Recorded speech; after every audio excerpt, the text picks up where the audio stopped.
The station hung in space like a jewel made of metal and glass. Zenith Prime, they called it. The greatest achievement of the Galactic Council. 47 species had built it together over 300 years. Now, on this day in 2187, humanity would learn if they belonged among the stars. Day stood in the observation gallery, his hands clasped behind his back. He wore his best diplomatic uniform, dark blue with silver trim. Earth's flag patch sat on his shoulder. Through the massive windows, he could see his home planet, a blue marble hanging in the darkness. 15 years had passed since first contact. 15 years of careful diplomacy, of proving humanity deserved a place in the galactic community. He felt confident. Earth had shared its art, its music, its literature. Human scientists had collaborated with alien researchers. Trade agreements were already in place. Everything pointed to acceptance.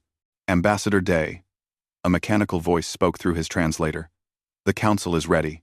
Day turned and walked through the pristine white corridors. Other ambassadors passed him, their forms strange and wonderful. Some walked on 6 legs. Others floated on anti-gravity fields. One species looked like living crystal. They all nodded to him with respect. Or, so he thought. The council chamber was enormous. It could hold 10,000 beings comfortably. Tiered seating rose in a perfect circle around a central platform. Day took his position there, standing alone, under the lights.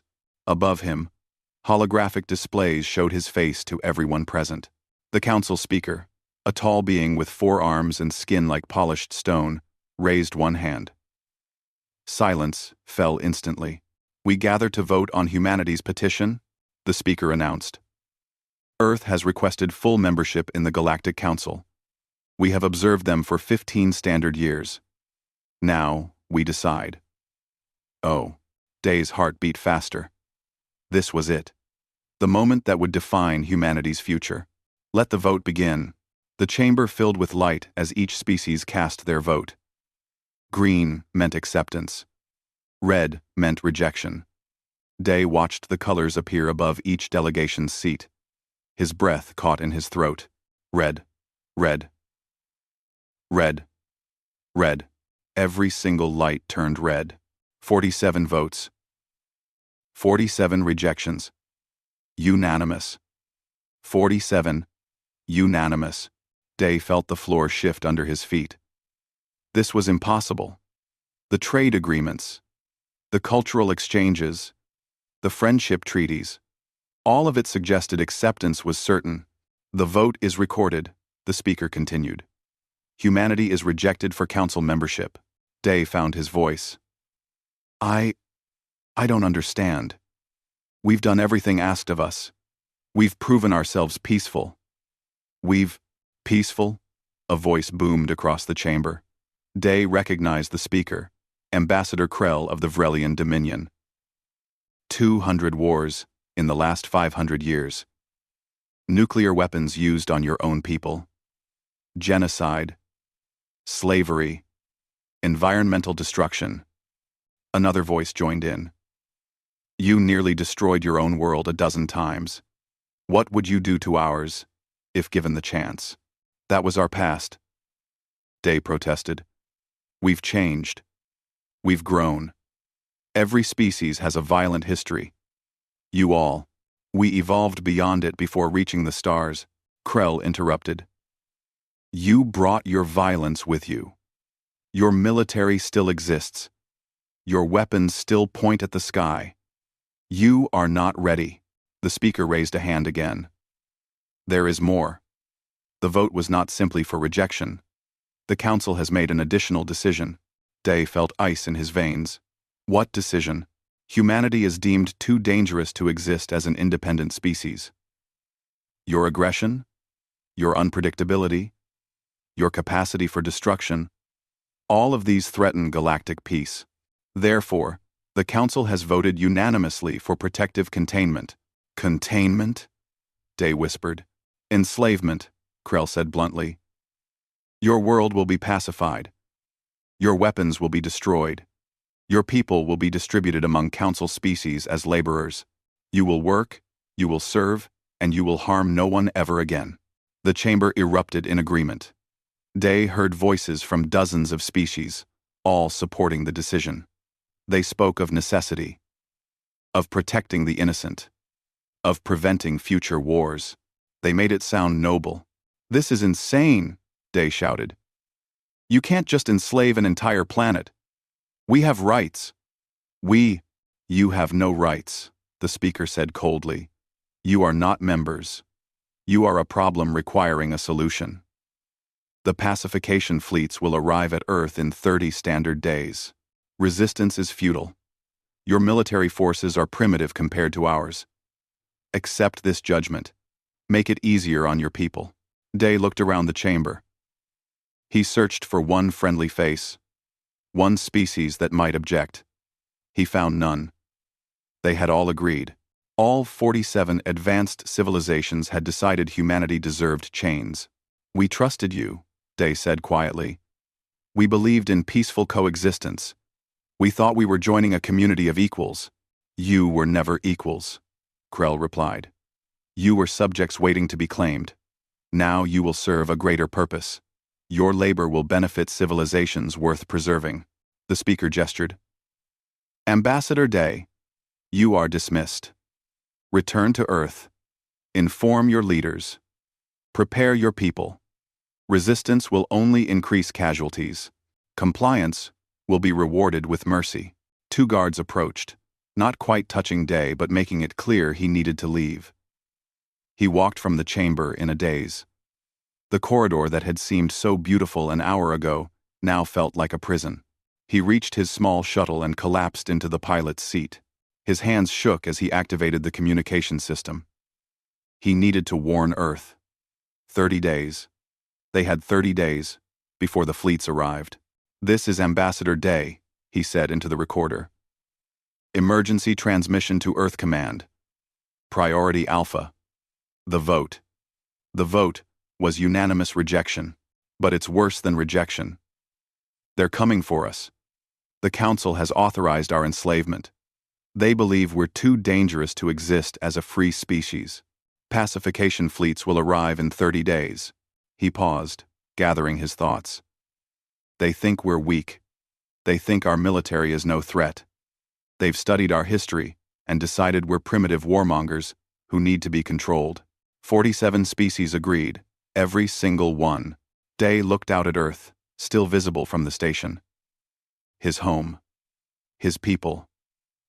Soon to be invaded by forces that considered them little more than animals needing to be tamed.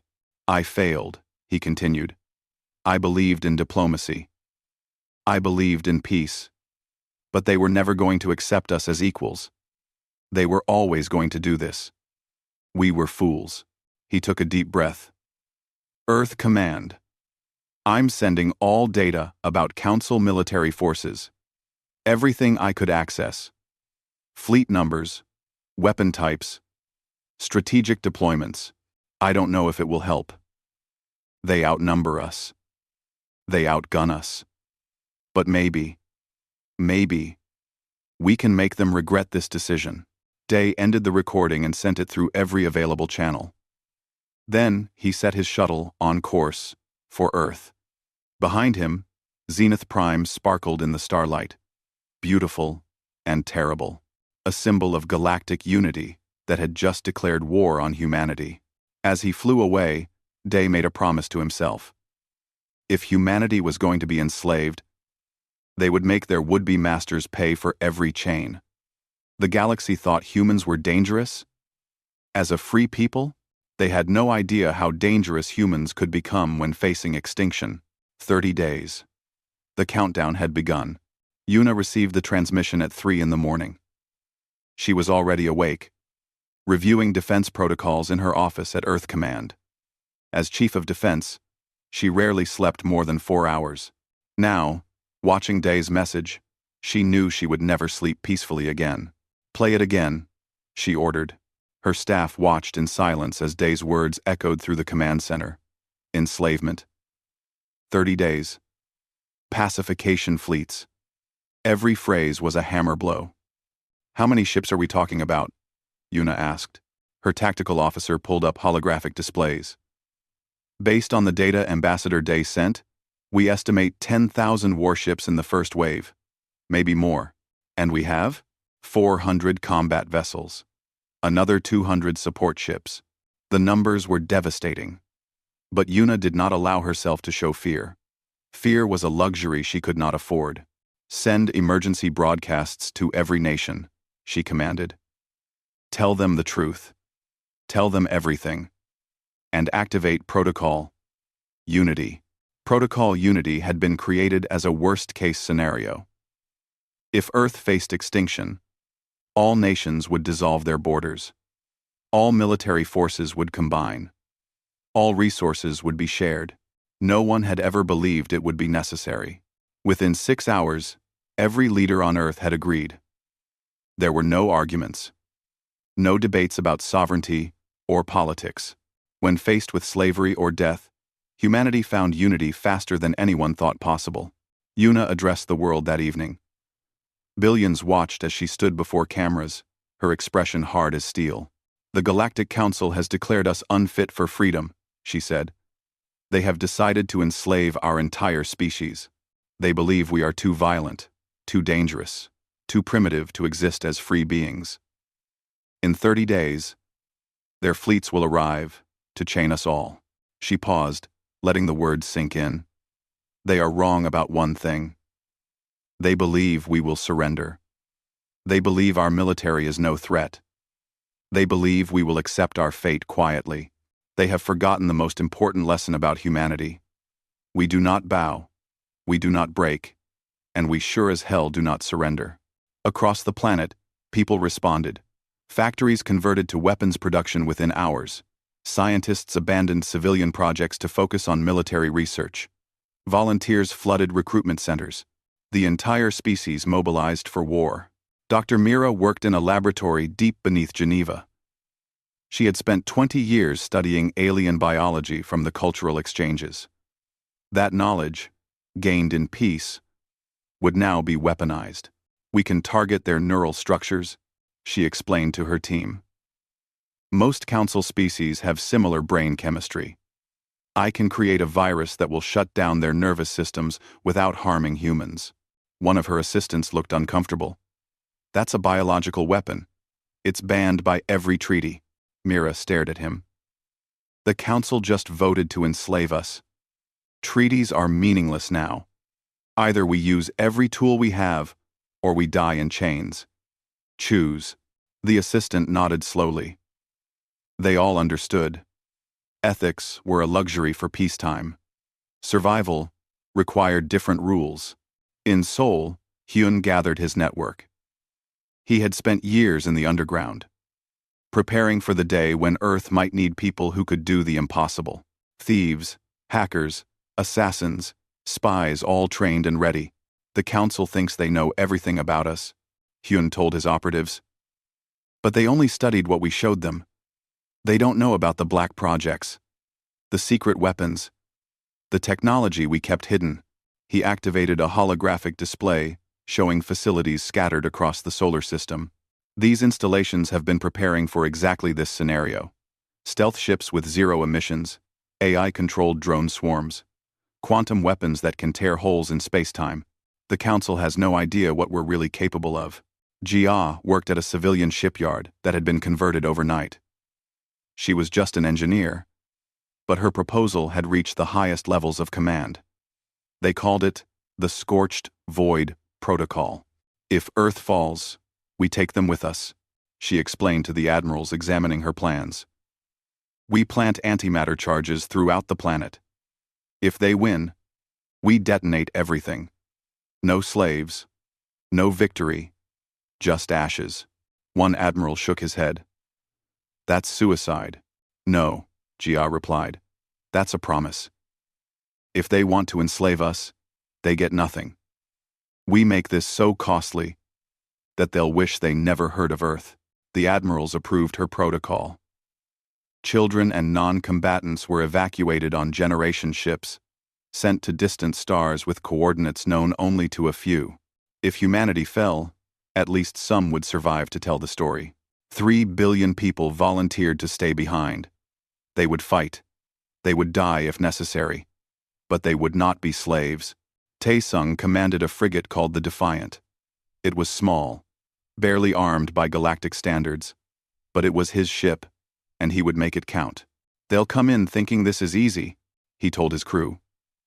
They'll expect us to panic, to scatter, to beg for mercy. Instead, we're going to hit them so hard, they choke on their own teeth. His crew cheered. They were young, most of them. They knew the odds. They did not care. 30 days passed like a nightmare. Every moment was spent preparing. Every resource was dedicated to the coming war. When the alien fleets finally appeared at the edge of the solar system, Earth was ready. 10,000 ships emerged from faster-than-light travel. They formed perfect formations, beautiful and terrible. Their weapons could crack planets. Their shields could withstand nuclear explosions. They were the pride of the Galactic Council, and they expected easy victory. Earth's 400 combat vessels rose to meet them. It was not even a fair fight. But humanity had never cared about fair. All ships, unibroadcast from Earth Command. Engage at will. Show them what humans do to slavers. Taesung was among the first to fire. The Defiant launched every missile it carried, then dove straight into the alien formation. Other Earth ships followed. They did not fight like trained military. They fought like cornered animals with nothing to lose. The battle was chaos. Earth ships used kamikaze tactics, ramming into alien vessels when their weapons ran dry. Pilots ejected at the last second, their ships becoming missiles, space filled with debris and bodies. Taesung watched his tactical display as the numbers changed. Earth was losing ships fast. But the aliens were losing too. 300 enemy vessels destroyed in the first hour. The Council had expected to lose maybe 10. Sir, we've lost 60% of the fleet, his tactical officer reported. Good, Taesung replied. That means we're still here to fight. Keep firing. The battle raged for 6 hours. By the end, Earth's fleet was reduced to fewer than 80 ships, but the aliens had lost 900 vessels. The entire galaxy watched in shock. Earth should have been crushed in minutes. Instead, humanity had drawn blood. Yuna watched the battle reports from Earth Command. The losses were terrible, but the message was clear. Humanity would not go quietly. Activate Phase 2, she ordered. Across the solar system, hidden installations came online. Mars became a fortress. The asteroid belt transformed into a minefield. Stealth ships began hunting alien vessels like wolves stalking prey. The Council had expected a quick war. They were about to learn it would be anything but quick. In her laboratory, Mira completed the first batch of biological weapons. She sealed the vials with steady hands, ignoring the voice in her head that screamed about the horror she was creating. Hyun's teams infiltrated 3 Council worlds using stolen alien technology. They planted charges, spread disinformation, assassinated key officials. The Council had brought war to Earth. Now Earth would bring war to them. The galaxy had voted for humanity's enslavement. Now, they would learn what enslaved humans were capable of. The war had just begun. 6 months had passed since the first battle. The solar system had become a graveyard. Thousands of ships floated dead in space, both human and alien. Mars was scarred with impact craters. Earth's orbital stations were ruins, but humanity still fought. The Galactic Council had sent 3 more fleets. Each one expected to finish what the first had started. Each one learned the same harsh lesson. Humans did not fight to win. They fought to make winning unbearable. Taesung had survived every battle. His ship, the Defiant, was more patch than hull now. His crew called him the Ghost of Jupiter because he seemed impossible to kill. They did not know he woke up screaming every night, haunted by the faces of everyone he had killed. Enemy fleet detected near Jupiter, his tactical officer reported. 2,000 ships. Just 2,000? Taesung said with dark humor. They're being careful now. Good. That means they fear us. He was right. The Council had learned that human ships would use any tactic, no matter how brutal. Kamikaze runs, false surrender signals, followed by detonations, ships painted with fake transponders to lure enemies into traps. Nothing was forbidden. Nothing was too cruel. The Defiant and 20 other human vessels attacked the alien fleet. They did not fight honorably. They targeted life support systems. They aimed for fuel tanks. They broadcast fake distress signals to draw enemies into ambushes. By the time the battle ended, the humans had lost 16 ships. The aliens had lost 500. Across the galaxy, fear began to spread. Stories of human savagery passed from species to species. They spoke of the virus that dissolved alien brains, of the bombs that made stars collapse, of the humans who laughed while dying, knowing they had taken enemies with them. Mira's biological weapons had been deployed on 7 Council worlds. The Grey Death, they called it. A nanovirus that targeted alien neural tissue. It spread through air, water, and touch. Entire populations fell sick within days. Millions died in agony as their own brains destroyed themselves. Mira watched the casualty reports in her laboratory. She had created this weapon. She had unleashed it. The guilt threatened to crush her, but she forced herself to continue working. Guilt was for survivors. Right now, survival was all that mattered. The Celtic hives have sued for peace, one of her assistants reported. The virus killed 3 of their 5 queens. Their entire civilization is collapsing. Good, Mira said, her voice hollow. Next, we target the Vrelian Dominion. She did not feel good about it. She felt nothing at all. Somewhere along the way, she had stopped being a scientist and become a monster. But monsters were what Earth needed now. Hyun led his black operations team through an alien city on the Vrelian homeworld. They wore stolen armor that mimicked Vrelian biology. They carried weapons designed to look like they belonged to a different Council species. When this was done, the Council would blame each other. Target is ahead, Hyun whispered into his comm. 3 Council leaders meeting in secret. They're planning the next offensive against Earth. His team moved like ghosts. They had trained for years for missions like this. They killed the guards silently. They planted evidence blaming a rival species. Then they executed the 3 leaders and vanished into the night. News of the assassination spread across the galaxy within hours. 2 Council species nearly went to war with each other over it. The unity that had condemned Earth was cracking. Humanity was driving wedges into every weakness they could find. Divide them, Yuna had ordered. Make them fight each other. Every alien ship destroyed by another alien is one less we have to face. Back on Earth, Jia's teams completed construction of the Null Drive. It was the most terrible weapon humanity had ever created. A device that could erase matter from existence. No explosion, no debris, just nothing. It works by collapsing quantum probability, Jia explained to Yuna during a demonstration. Anything caught in the field simply stops existing. No defense can stop it. Because there's nothing to stop. Matter just ceases to be. Yuna watched as a test asteroid vanished from sensors. One moment it was there. The next, empty space. How many can we build? We have materials for 12, Jia replied. Each one can eliminate a fleet. Build them all. Install them on our fastest ships. Jia hesitated. Ma'am, the power requirements are enormous. Any ship carrying this will have no shields, no other weapons. It'll be a one-way trip. I know, Yuna said quietly. Find volunteers. She found thousands. Pilots lined up to sacrifice themselves if it meant taking alien fleets with them. The ships were prepared and sent out into the dark.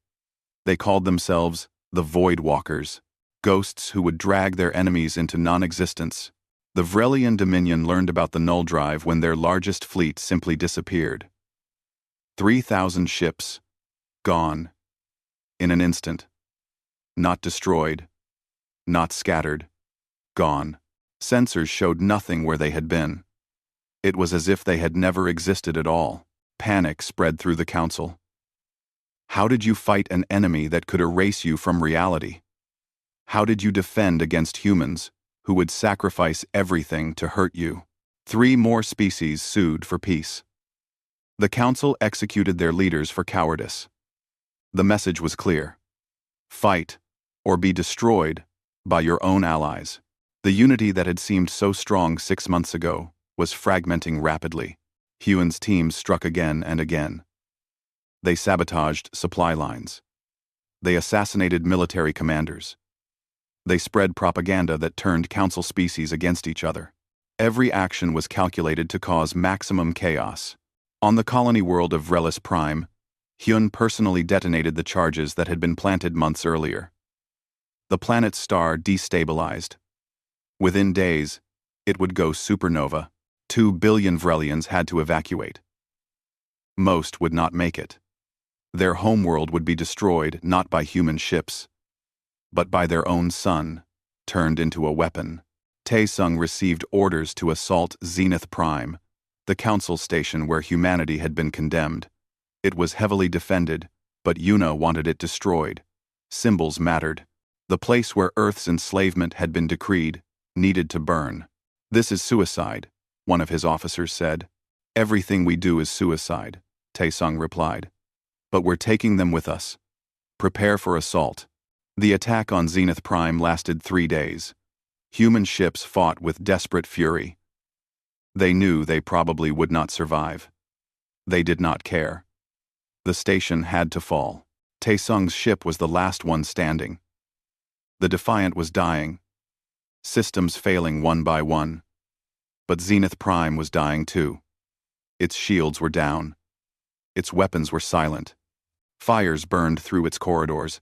This is for Earth, Taesung whispered as he set his ship on a collision course. He ejected at the last second. Behind him, the Defiant struck the station's power core. The explosion could be seen from 3 star systems away. Zenith Prime, the jewel of the Galactic Council, was torn apart. Rescue ships found Taesung floating in space, his suit almost out of air. They pulled him aboard and rushed him to medical. He had survived again. The ghost of Jupiter lived, but he did not feel like he had won. Looking at the debris field where Zenith Prime had been, all Taesung felt was empty. How many had he killed? Thousands? Tens of thousands? He had stopped counting months ago. On Earth, Yuna received word that 8 council species were offering unconditional surrender. They would withdraw all forces. They would pay reparations. They would accept any terms. Just please, stop the killing. She rejected their surrender. No mercy, she broadcast to the galaxy. You voted for our chains. Now, you'll watch your worlds burn. Every species that agreed to enslave us will pay. Surrender is not enough. We want total capitulation. We want you on your knees. We want you to remember forever what happens when you try to chain humanity. Day stood beside her as she made the announcement. He had changed in the past 6 months. The diplomat was gone. In his place was something harder, colder. Will we stop? He asked quietly. When the broadcast ended, Yuna looked at him. Can we? 2 years into the war, the galaxy was unrecognizable. 19 of the original 47 council species had been completely destroyed. Their homeworlds were dead. Their colonies were abandoned. Their civilizations existed only in historical records. 16 more species had been reduced to ruins, their technology gone, their people scattered as refugees. The Galactic Council no longer existed. The last meeting had ended in violence, as species blamed each other for the catastrophe. Civil wars erupted. Ancient alliances shattered. The unity that had condemned Earth had become their downfall. Yuna stood in Earth Command, surrounded by holographic displays showing human forces across 1,000 light-years. She barely slept anymore. Food tasted like ash, but she kept working because stopping meant thinking about what they had become. "Ma'am, we have 40 simultaneous operations ready," her tactical officer reported. 40 different worlds. All strikes will occur within a 6-hour window. Enemy forces? Divided and scattered. They're too busy fighting each other to coordinate a defense. Our intelligence suggests at least 7 species are now at war with former allies. Yuna nodded. Execute all operations. Show no mercy. She had said those words so many times they had lost meaning. Show no mercy. Total war. Whatever it takes. The phrases came automatically now. All red or one, like breathing. The strikes began across the galaxy. Human forces hit military installations, supply depots, and civilian infrastructure with equal brutality. They had learned that in total war, there were no true civilians. Everyone contributed to the war machine. Everyone was a target. Mira's biological weapons had evolved. The Grey Death was just the beginning. Now she had weapons that targeted specific organs. That caused madness before death. That could be programmed to activate weeks after infection, spreading silently before anyone knew they were sick. The latest strain is ready, she told Yuna during their weekly briefing. It targets the Celtic nervous system specifically. 99% fatal. Within 72 hours, the remaining Celtic populations will be gone within a month. Yuna approved its deployment without hesitation. The Celtic hives had once numbered in the billions. Now their queens were dead, their worlds were dying, and their people faced extinction. Mira's creations were succeeding beyond anyone's expectations. Late at night, alone in her laboratory, Mira allowed herself to cry. She had become the architect of genocides.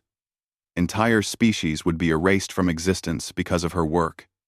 The guilt was overwhelming, but she kept creating new weapons because the alternative was Earth's destruction. "I'm sorry," she whispered to the empty room. "I'm so sorry." No one answered.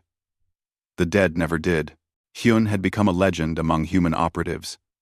The man who killed 14 council leaders in a single week. The ghost who walked alien worlds and left only corpses behind. His teams operated on 50 planets, sowing chaos and death wherever they went. He led an assault on a council intelligence facility, seeking information about remaining enemy forces. His team fought through heavy defenses, killed everyone inside, and downloaded every database they could access. In the facility's command center, Hyun found a young alien technician hiding under a desk. The creature looked up at him with terrified eyes. It was barely more than a child. Hyun raised his weapon. The mission protocol was clear. No witnesses, no survivors. He pulled the trigger. Later, on the transport back to base, one of his team members asked if he was okay. "Fine," Hyun replied. He was not fine. He had not been fine for 2 years. But fine was a word you said, so people left you alone. The war had changed everyone. Hyun knew he would never be the person he was before. That person had believed in justice, in fighting only when necessary, in mercy for the defeated. That person was dead. In his place was something efficient and ruthless. A weapon shaped like a man. GA's null-drive weapons had been deployed across the galaxy. 12 ships crewed by volunteers who knew they would not return. Each one had erased multiple enemy fleets from existence. The quantum weapon was so effective that several species surrendered immediately rather than face it. But GA had moved on to new horrors. She was designing planet crackers now. Weapons that could split worlds in half. Devices that would make entire solar systems uninhabitable. The engineers who worked with her started calling her the Destroyer. She hated the name. She deserved it.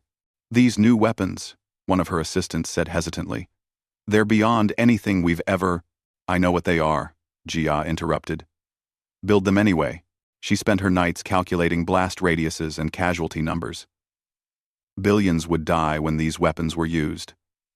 Children, families, innocents who had never voted for Earth's enslavement. But innocence was a luxury from before the war. Now there was only us and them. Survival and extinction. Tae-sung commanded a battle group now. His ship, rebuilt and reinforced, led 20 vessels on deep strike missions. They went behind enemy lines and destroyed everything they found, military or civilian. It did not matter anymore. During one mission, they attacked a colony world that was evacuating refugees from a destroyed planet. Thousands of civilians were loading onto transports when Tae-sung's forces arrived. "Sir, they're not military," his tactical officer said. "Just refugees. Families." Tae-sung watched the transports on his display. He thought about mercy, about the line between soldier and murderer, about whether he had already crossed it so many times that one more crossing meant nothing. "They supplied the fleets that attacked Earth," he said quietly. "Their taxes, their labor, their resources. They're part of the machine that tried to enslave us." Fire. The transports exploded one by one. Thousands died in seconds. Tae-sung watched and felt nothing. He had killed so many that individual deaths had lost meaning. They were just numbers now. Statistics in a war without end. His crew followed orders without question. They had learned not to think too hard about what they were doing. Thinking led to doubt. Doubt led to hesitation. Hesitation led to death. So they stopped thinking and just fought. Day had become Earth's voice to the galaxy. Where once he had spoken of peace and cooperation, now he broadcast threats and ultimatums. His messages were simple and brutal. Surrender everything or lose everything. Those are your only choices. Continue fighting and watch your species die. The Council voted to enslave humanity. Now, humanity votes on your extinction. Choose wisely. 12 species surrendered after his latest broadcast. They offered territory, technology, resources, anything humanity wanted. Yuna accepted their surrenders, but kept human forces in their systems. They were conquered now. Property of the Terran hegemony, which was what Earth's government called itself these days. "Are we the good guys?" Day asked Yuna one night. They were drinking in her office. A rare moment of quiet. "Does it matter?" Yuna replied. "It should matter. We're alive. They wanted us enslaved. Now they're broken, and we're standing. That's what matters." Day sipped his drink. "I used to believe in diplomacy, in talking through problems, in finding peaceful solutions." "So did I," Yuna said. "But they didn't want peace. They wanted slaves. So we became the thing they feared most. And we were good at it."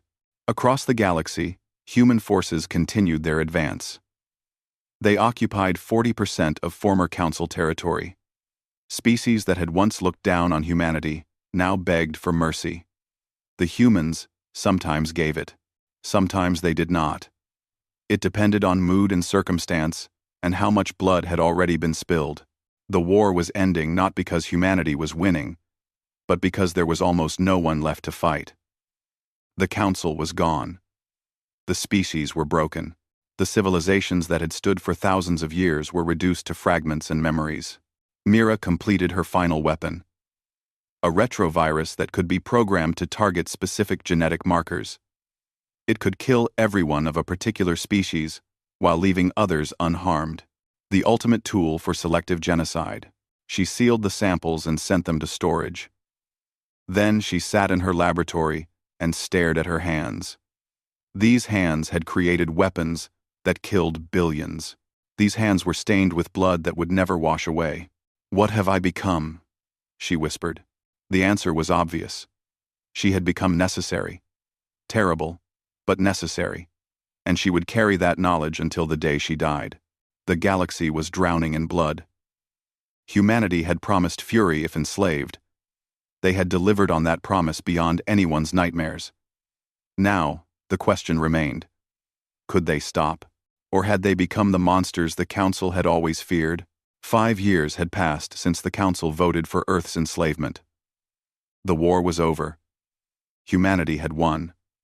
But looking at the galaxy, it was hard to call anything about it a victory.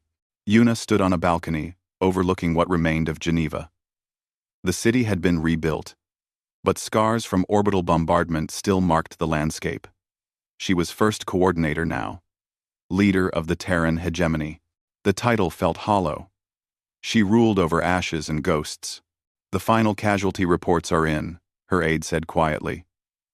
31 Council species are extinct. 16 are reduced to pre-industrial levels. Earth's population has stabilized at 3 billion, down from 12 billion before the war. 3 billion. 9 billion dead. That was the price of freedom. Una wondered if it was worth it. Then she remembered the alternative was chains, and decided it probably was. Probably. The Terran hegemony controlled 40% of what had been Council space. Human military forces occupied dozens of worlds. Former enemies lived under human protection and human law. Some were grateful. Most were simply terrified. The species that had tried to enslave humanity now lived at humanity's mercy. Schedule meetings with the occupied territories, Una ordered. We need to discuss reconstruction. And I want reports on refugee situations. We won the war. Now we need to prove we can manage peace. Her aide left. Una remained on the balcony, watching the sun set over a wounded world. Peace. What did that even mean anymore? Could you have peace after genocide? After billions of deaths? After weapons that erased species from existence? Hyun struggled with peace more than most. For 5 years, he had been a weapon. His entire existence had been violence and death. Now, there was no one left to kill. He stood in a refugee camp on the former Vrelian homeworld, watching aliens rebuild their lives. A Vrelian child approached him. She was maybe 6 years old by human standards. She looked up at him with large eyes. Are you one of the humans? She asked in broken English. Yes, Hyun replied. My mother says humans are monsters, that they killed my father and destroyed our world. Hyun knelt down to her level. Your mother is right. We did those things. Are you going to kill me too? He wanted to say no. He wanted to promise her safety, but promises felt meaningless after everything he had done. I'm trying not to kill anyone anymore. It's harder than you'd think. The child studied him for a moment, then ran back to her mother. Hyun watched her go. He had killed thousands, maybe tens of thousands. The exact number was lost in the chaos of war. Some of them had probably been children. He tried not to think about it. His team had transitioned into peacekeepers. They helped distribute supplies, kept order in occupied zones, and hunted down the few remaining war criminals. It was strange work after years of being the criminals themselves. Do you think we can be forgiven? One of his operatives asked during a quiet moment. No, Hyun replied honestly. But maybe we can be useful. That's something. Mira dedicated herself to undoing the damage she had caused. She worked 20 hours a day, developing cures for the diseases she had created. The Grey Death, the Madness Plague, the genetic weapons. All of them had solutions now. But developing cures was harder than making weapons. We've successfully treated 3,000 Celtic survivors, her assistant reported. But there are only 12,000 left alive. Their species numbered in the billions before the war. Mira nodded, making notes. 12,000. She had killed so many that 12,000 felt like nothing. But to the Celtics, it was everyone.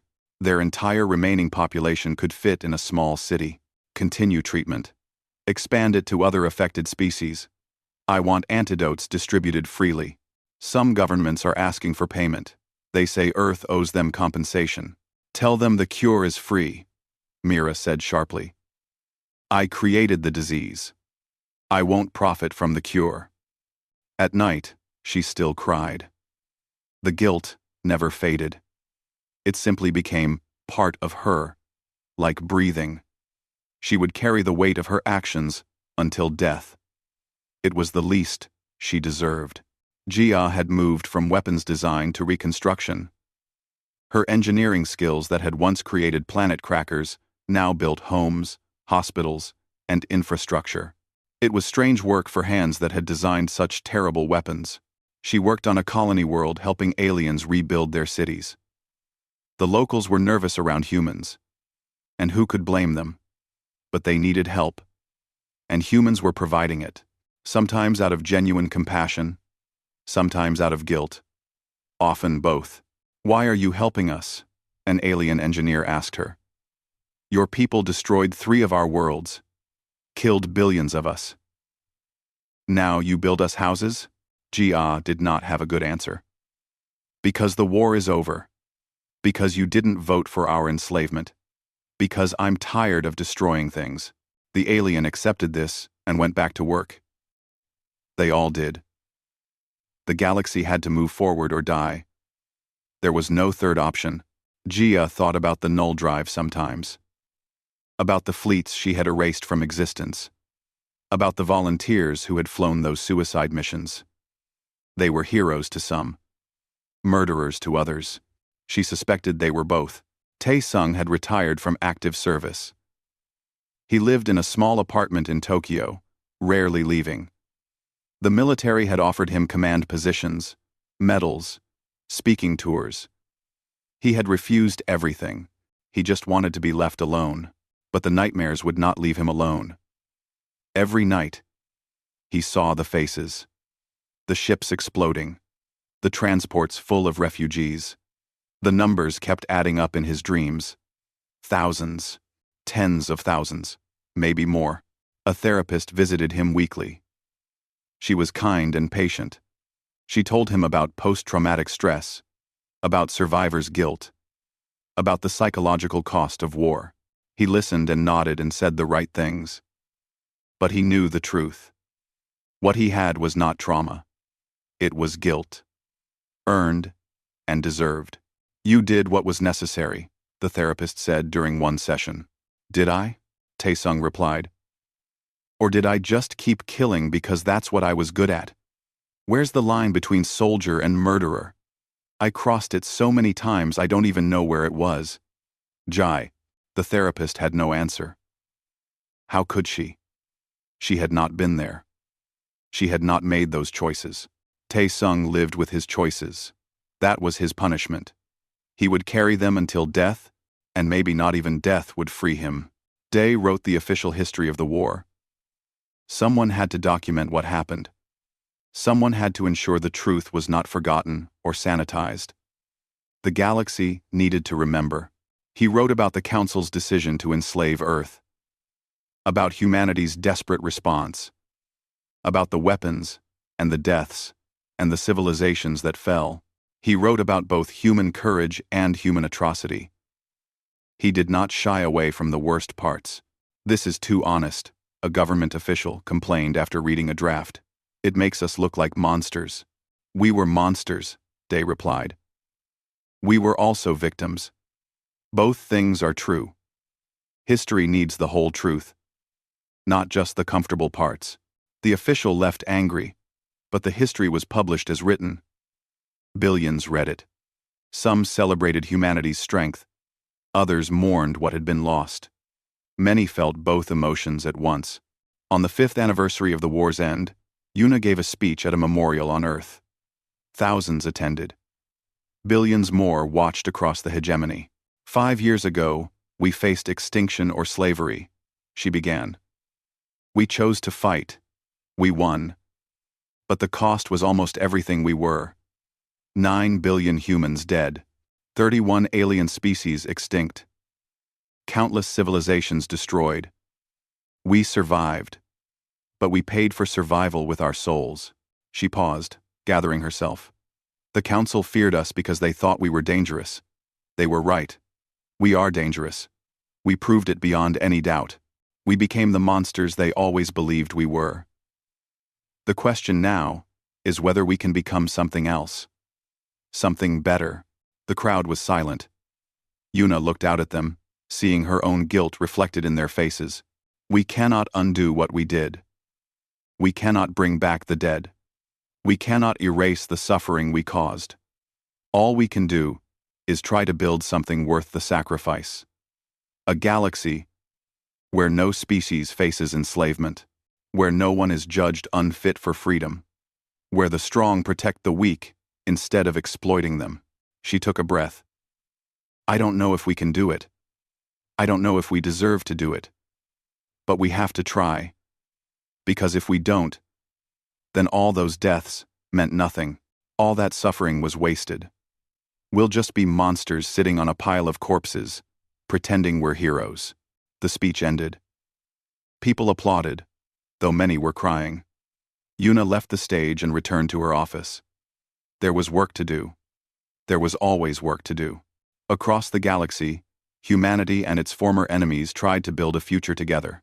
It was slow, painful work. Trust did not come easily to people who had spent years killing each other. But they tried. In a refugee camp, Hyun helped distribute food. In a laboratory, Mira cured the diseases she had created. On a colony world, Jia built homes for people who had lost everything. In his apartment, Tae-sung faced another day of living with his memories. In his office, Dae continued documenting the truth, and in her office in Geneva, Yuna made decisions that would shape the future. She carried the weight of billions of deaths. She carried the responsibility of victory. She carried it all because someone had to. An aide brought her a report. A young alien species had been discovered, just beginning to explore space. They were asking about joining the galactic community. What should we tell them? The aide asked. Yuna thought about it. About chains and freedom. About the price of peace and the cost of war. About monsters and heroes and the thin line between them. Tell them the truth, she finally said. Tell them about the council. About Earth. About everything. Then let them decide if they want to join our galaxy. Give them the choice. That's all anyone deserves. A choice. The aide left to compose the message. Yuna turned back to her work. The war was over. The hard part was just beginning. Building peace from the ashes of war. Creating trust from the ruins of hatred. Finding redemption in a galaxy that would never forget what humanity had done. In a park near the memorial, a human child and an alien child played together. They were too young to remember the war. They only knew the world as it was now. A world where humans and aliens lived side by side, building something new from the ruins of something terrible. Maybe that was enough. Maybe that was what all the death had bought. A chance. Just a chance. To be better than they were. To prove that monsters could choose to be guardians instead. Time would tell if humanity could live up to that challenge. But at least now, they had time. They had survived. And in surviving, they had become responsible for the galaxy they had broken. The story was not over. It was just beginning.